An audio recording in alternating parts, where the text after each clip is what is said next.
दोस्तों आज के इस वीडियो में मैं एक्सप्लेन करने वाला हूँ इचिगो और युहाबाक के फाइनल बैटल को, और हम जानेंगे वो क्या राज है जिसका जवाब सभी ब्लीच फैंस जानना चाहते हैं। तो चलिए वीडियो शुरू करते हैं। इचिगो और युहाबाक का बैटल शुरू होता है युहाबाक के कैसल वॉरवेल्ट में। वॉरवेल्ट का मतलब है ट्रू वर्ल्ड या ट्रू वर्ल्ड कैसल। युहाबाक सो रहा होता है और इचिगो उस पर अटैक करता है, जिससे युहाबाक जाग जाता है। फिर वो दोनों कुछ बात करते हैं। युहाबाक की बातों से इचिगो बहुत गुस्सा हो जाता है और उस पर गेट्सुगा टेंशो अटैक करता है, जिसे युहाबाक अपनी पावर से रोक देता है। तब इचिगो बिना कुछ सोचे उस पर लगातार अटैक करते रहता है। इचिगो को ऐसा करता देख ओरिहिमे उसे रोकने की कोशिश करती है, पर इचिगो तब भी नहीं रुकता और लगातार वार करता रहता है। इचिगो के सारे अटैक्स को युहाबाक बड़ी आसानी से रोक देता है और इचिगो से कहता है मरने के लिए इतने बेताब ना हो। अगर तुम मर गए तो world of living soul society और वेकामुंडो सब खत्म हो जाएंगे। तभी इचिगो ओरिहिमे को आवाज देता है, जिससे ओरिहिमे उसे युहाबाक के अटैक से बचाती है और इचिगो उसे बताता है कि वो अपनी ज़ेनपाक्टो को क्वेंशी का रिएट्सु अब्सॉर्ब कराना चाहता था, जिससे ज़ेनपाक्टो सफेद हो जाए। इचिगो की ज़ेनपाक्टो सफेद होते ही उसके सर पर एक सिंग निकल आता है, जिसे देख युहाबाक कहता है तो तुमने अपने अंदर के हॉलो को अपनी खुद की पावर्स के साथ मिला लिया। इचिगो कहता है हाँ, ओल्ड मैन दंगेत्सु मेरी क्वेंशी पावर्स को रिप्रेजेंट करता है, जो मुझे मेरी माँ से मिली, और मेरे अंदर का हॉलो मेरी शिनिगामी पावर्स के साथ मिला हुआ है, जो मुझे मेरे पिता से मिली। अतीत में मेरे अंदर ये दोनों पावर्स एक दूसरे को दबाने की कोशिश करती थी, और जब भी मैं हॉलो या शिनिगामी पावर्स का ज्यादा इस्तेमाल करता तो इससे मेरी क्विंशी और शिनिगामी पावर्स के बीच जो बैलेंस था वो बिगड़ जाता, जिससे मेरे अंदर का हॉलो मुझ पर हावी हो जाता था। पर जब जंगेत्सु को रिफोर्स किया गया 2 ब्लेड्स में, मेरी क्विंशी और शिनिगामी पावर्स शांत हो गई, यानी बैलेंस हो गई। इसलिए मुझे हॉलो पावर्स इस्तेमाल करने के लिए उनकी शांति भंग करनी पड़ी, जो मैंने तुमसे लड़ने के दौरान तुम्हारे क्विंशी रिएत्सु को ऑब्जर्व कर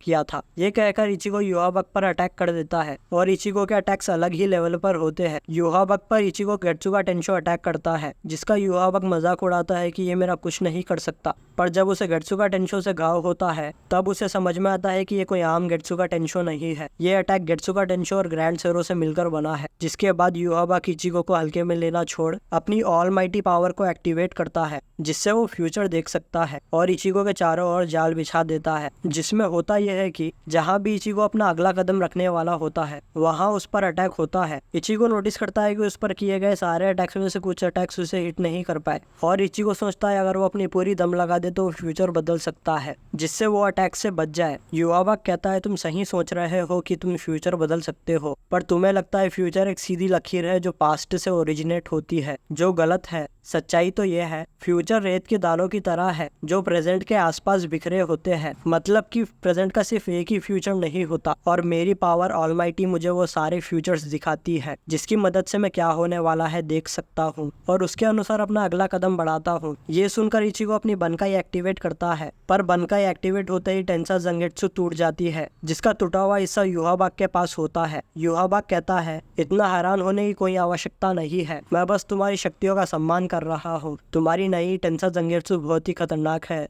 इसलिए मैंने उसे फ्यूचर में ही तोड़ दिया, और अगले ही पल वो इचिगो के सिंग को भी तोड़ देता है। इचिगो को समझ नहीं आता है कि क्या हो रहा है और युहाबाक उसे मारता रहता है। फिर वो इचिगो को बताता है कि उसकी पावर ऑलमाइट सिर्फ उसे फ्यूचर दिखाती ही नहीं बल्कि फ्यूचर बदलने भी देती है। ये सुनकर इचिगो बहुत ही हैरान हो जाता है और फिर युहाबाक इचिगो से उसकी क्वेंशी पावर्स छीन लेता है, जिससे इचिगो अपनी हॉलो पावर्स को भी खो देता है। इचिगो अनुभव करता है कि उसके अंदर से क्वेंशी और हॉलो पावर्स दोनों गायब हो रही है और सब कुछ सफेद पड़ रहा है। इचिगो से पावर्स छीनने के बाद युहाबाक सोल सोसाइटी जा रहा होता है, तभी वहाँ रुकिया और रेंजी आते हैं। रेंजी युहाबाक पर अटैक करता है, पर युहाबाक रेंजी की ज़ेनपाक्टो भी तोड़ देता है और कहता है अगर मरना है तो मेरे पीछे आओ। ये कहकर युहाबाक सोल सोसाइटी चला जाता है। इचिगो युहाबाक से जीतने की उम्मीद खो देता है, पर तभी वहाँ सुकुशिमा आ जाता है और इचिगो की ब्लेड पर अपनी पावर यूज करता है। सुकुशिमा की पावर यह है कि वो जिस भी आदमी या ऑब्जेक्ट के अंदर अपनी तलवार घुसाता है वो उस चीज की अतीत की यादों के साथ छेड़छाड़ कर सकता है। इचिगो की ब्लेड युहाबाक ने फ्यूचर में तोड़ दी, पर सुकुशिमा की पावर इचिगो की ब्लेड की मेमोरीज में से युहाबाक के द्वारा तोड़े जाने वाले इंसिडेंट को मिटा दिया, जिससे ओरिहिमे इचिगो की ब्लेड को अपनी पावर से ठीक कर पाई। ओरिहिमे की पावर्स किसी भी चीज को पहले जैसी कर सकती है। इचिगो की ब्लेड ठीक होते ही इचिगो और रेंजी सोल सोसाइटी पहुंच जाते हैं, जहां आइजन और युहाबाक आपस में लड़ने ही वाले होते हैं, और युहाबाक के पीछे से इचिगो और रेंजी उस पर अटैक करने की कोशिश करते हैं, पर युहाबाक इचिगो की ब्लेड तोड़ देता है और उस पर अटैक कर उसे दूर फेंक देता है और रेंजी का हाथ काट देता है। फिर आइजन की ब्लेड तोड़ने के बाद उस पर भी अटैक कर देता है। इचिगो का एक हाथ ना होने के बावजूद वो युहाबक से लड़ता है, लेकिन युहाबक उसके ब्लेड के टुकड़े टुकड़े कर देता है और इचिगो से कहता है, तुमने मेरा सामना करने के लिए आइजन से हाथ मिला लिया, पर आइजन की